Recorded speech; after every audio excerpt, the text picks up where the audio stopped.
Bismillahirrahmanirrahim. Assalamualaikum warahmatullahi wabarakatuh.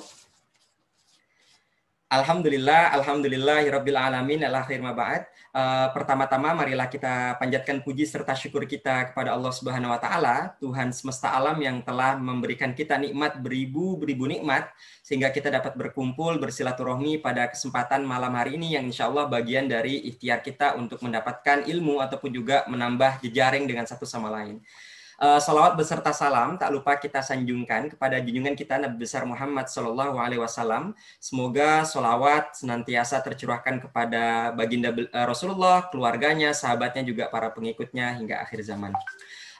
Teman-teman, terlebih dahulu kami ucapkan sekali lagi selamat datang seluruh peserta webinar diskusi akhir pekan spesial 95 tahun Nahdlatul Ulama yang kali ini merupakan seri pertama dari refleksi NU Muda dari 4 benua yang mengambil tema pendidikan luar negeri dan penciptaan santri intelektual. Alhamdulillah kita bisa berkumpul pada malam hari ini tepat di tanggal 30 Januari 2021. Sekali lagi kami ucapkan selamat datang dan juga alhamdulillah pada malam hari ini kita sudah kedatangan salah satu pemateri yang insya Allah juga sangat alim dan beliau juga sangat berpengalaman untuk nantinya bisa akan menceritakan banyak hal tentang apa yang menjadi tema kita malam hari ini. Ada yang pertama ini Mas Imam Malik. Assalamualaikum Mas Imam. Waalaikumsalam warahmatullahi wabarakatuh. Terima kasih Mas Dito. Ya, alhamdulillah nih. Mas Imam sudah ada di tengah-tengah kita yang juga nanti akan memandu diskusi yang akan berjalan kurang lebih 1,5 jam ke depan. Selain Mas Imam, nanti juga saya akan memperkenalkan pembicara yang lain, tapi sedikit saya akan menceritakan singkat sebelum nantinya Mas Imam juga akan bercerita tentang biografi beliau, aktivitas dan lain sebagainya.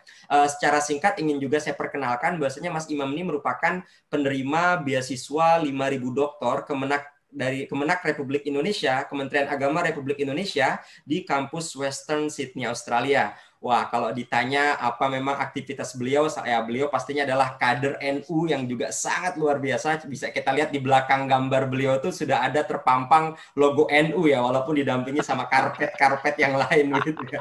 Tapi ini merupakan ciri khas orang-orang NU biasanya. Wah, itu kalau ada itu buat itu. Karena saya ingat biasanya rumah-rumah yang memang mereka sangat khidmat dengan NU itu pasti ada logo NU, paling tidak ada foto Gus Dur nggih Mas Imam. Tapi terima kasih Mas Imam sudah berkenan hadir pada malam hari ini. Selain Mas Imam juga saya akan memperkenalkan dua pembicara yang lain, yaitu pertama Mas Alfian Iqbal Zaspan yang juga akan hadir sebentar lagi. Beliau merupakan alumni dari Darul Hadis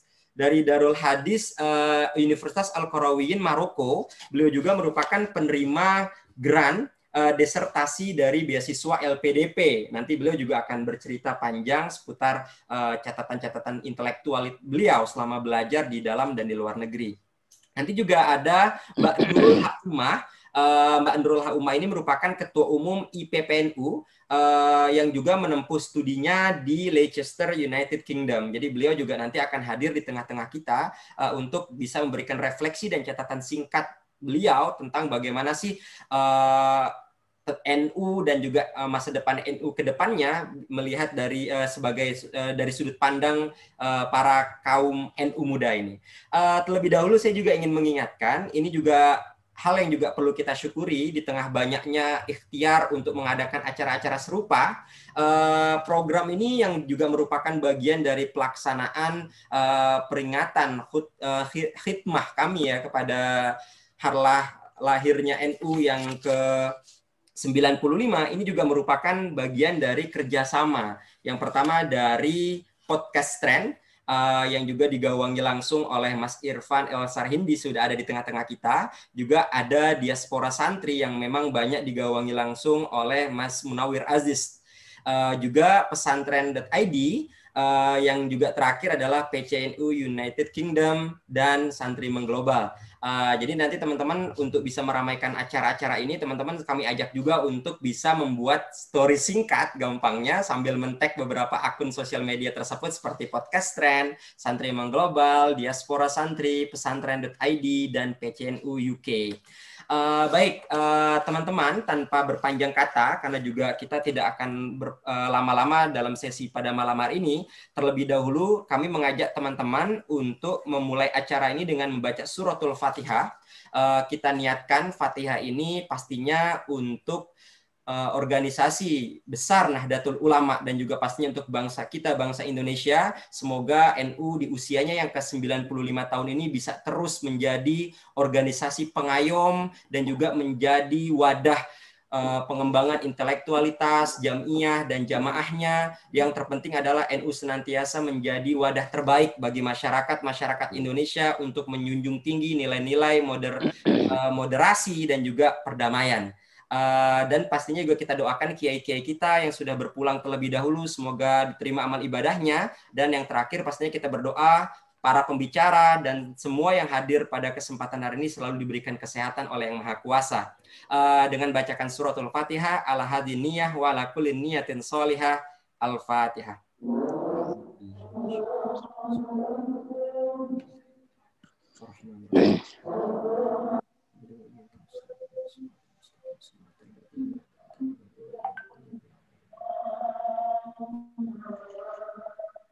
Amin, amin ya Allah ya Rabbal Alamin. Baik teman-teman, semua bapak-bapak, ibu-ibu yang juga peserta yang hadir pada kesempatan malam hari ini, kita akan mulai dialog santai pada malam hari ini. Sebenarnya ini lebih kepada talk show ya, karena tidak ada presentasi. Nanti kita akan lebih banyak ngobrol dan bagian dari kita merefleksikan apa yang menjadi catatan para NU muda dari 4 benua ini. Salah satunya hadirnya sudah hadir di tengah-tengah kita adalah Mas Imam Malik yang juga merupakan salah satu PhD students di Sydney, Australia, Western Sydney, Australia. Mas Imam, lebih dahulu saya ingin menyapa, gimana kabaran jenengan, sehat nggih? Alhamdulillah sehat. Jadi pas tengah lockdown kemarin, alhamdulillah saya sudah menyelesaikan kandidasi semuanya, sehingga saya bisa lompat ke Indonesia untuk riset dan sampai sini lockdown pas. Berarti sekarang posisinya nggak lagi di Australia nggih? Ya, ini lagi di fieldwork, lagi di Brebes.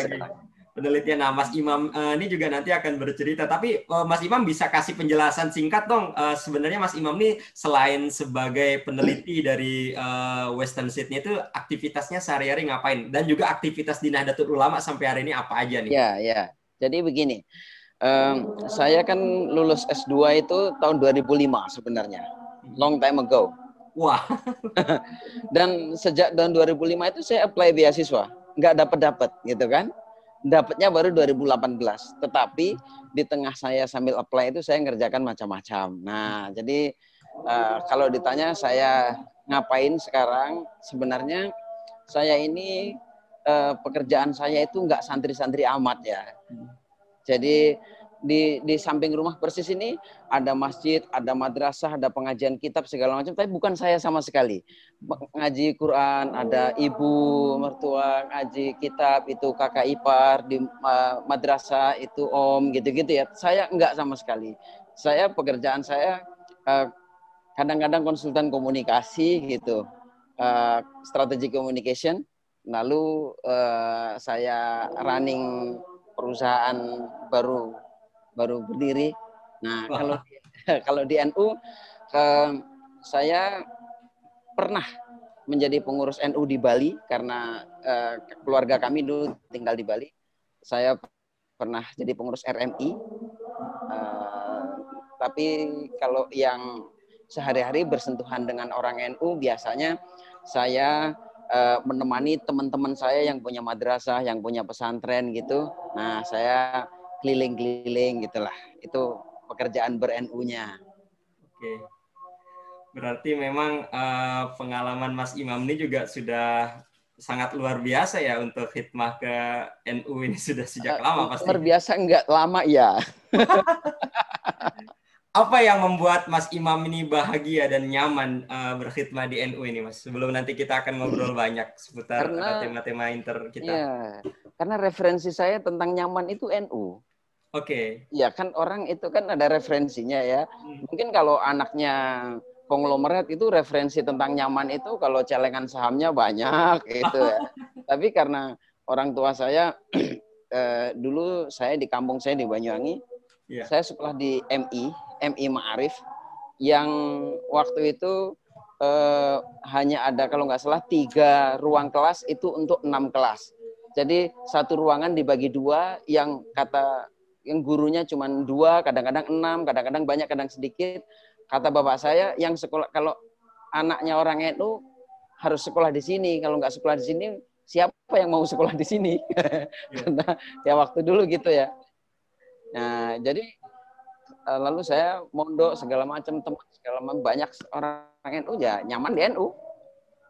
Masalah kenyamanan ini nggak bisa tergantikan ya, kalau udah bicara kenyamanan ini. Ya, kalau mau agak ilmiah sedikit, karena referensi saya tentang nyaman itu NU. Saya pernah bekerja di korporasi macam-macam. Iyalah dapat duit, tapi nyamannya tetap di NU gitu. Ini nanti Mas Irfan ini langsung mencatat Mas quote-quote-nya nih untuk bisa langsung di follow up, karena ini masalah kenyamanan ini bisa hal penting nih, karena orang kalau ibaratnya kalau nggak nyaman nggak mungkin bisa khidmah dengan begitu lama begitu Mas ya. Iyalah, kalau kita lihat inilah misalnya sedikit teorinya Maslow, misalnya teori kebutuhan Abraham Maslow itu mulai yang paling dasar sampai yang paling advance itu, sampai self esteem itu saya dapatkan di NU.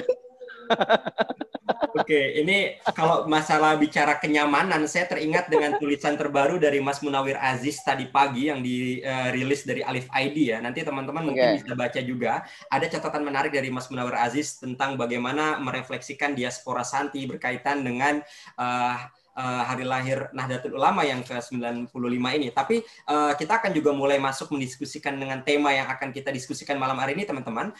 Sambil nanti kita akan menunggu kedatangan Mas Alfian dan juga Mbak Nurul Haumah, kita juga akan mengingatkan teman-teman. Yang pertama, kalau teman-teman ada yang ingin ditanyakan terkait dengan tema kita malam hari ini, silakan teman-teman bisa langsung mengirim chat di kolom chat yang sudah disediakan untuk nantinya kita raise diskusi lebih lanjut.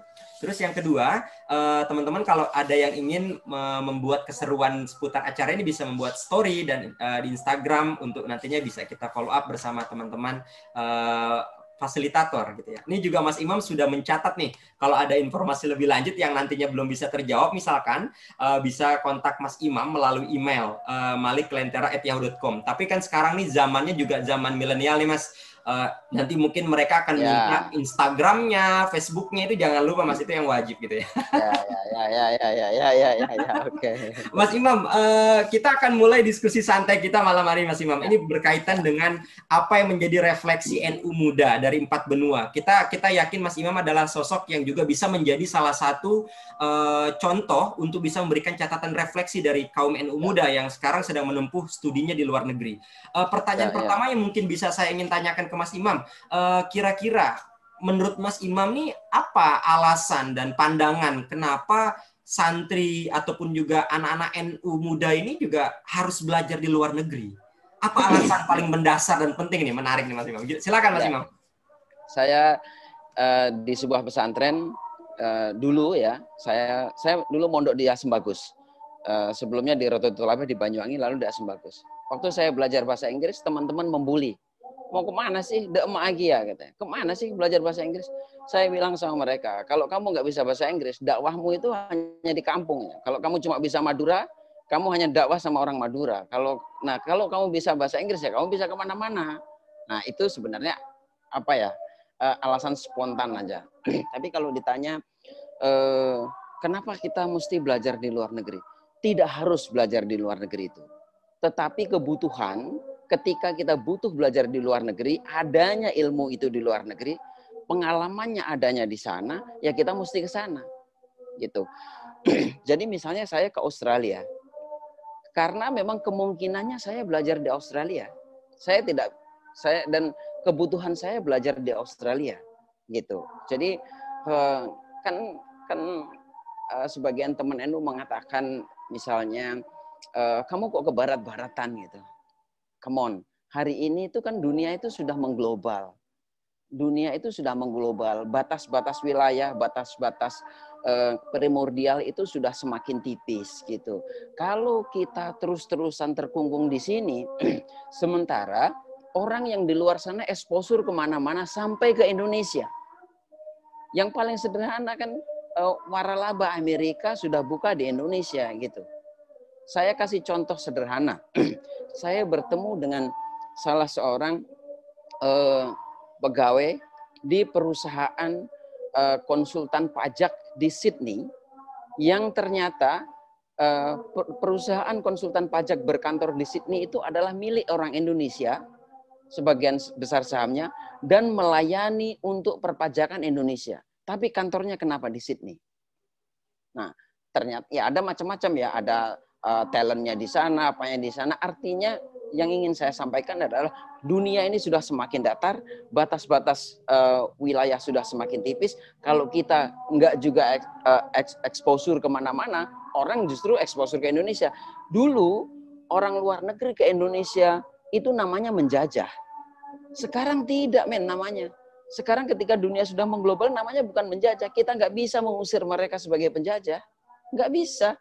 Mereka punya hak tinggal di Indonesia. Sehingga kita, kalau ditanya alasan yang saya sangat lekat di pikiran saya adalah Gus Dur pernah saya dengar dalam sebuah pidatonya mengatakan bahwa santri itu tugasnya adalah yang pertama membawa khazanah kesantrian, tradisi santri ke dunia global. Yang kedua, menyuarakan, menyampaikan apa yang terjadi pada dunia global dengan bahasa yang bisa diterima oleh komunitas pesantren. Kalau dulu ngomongnya dengan bahasa lokal, tapi sekarang nggak boleh dong kita mengatakan bahasa lokal. Itu artinya mandat itu sekarang sudah mulai bergeser. Dulu kita tidak punya mandat. Kalau kita lihat NU sekarang ya, ada LPBI yang mandatnya adalah lingkungan. Ada yang menjadi mediator di Afghanistan, mandatnya keamanan. Jadi global challenge itu sekarang menjadi challenge kita. Gitu. Itu saya kira motivasi saya belajar di luar negeri. Ini menarik sekali Mas Imam, catatan yang tadi Mas Imam sampaikan juga refleksi dari sosok Gus Dur yang tadi sempat disampaikan. Tapi sebelum itu saya juga ingin mengundang, ini sudah hadir di tengah-tengah kita Mbak Nurul Hak Ummah, yang juga merupakan Ketua Umum IPPNU. Mbak Nurul,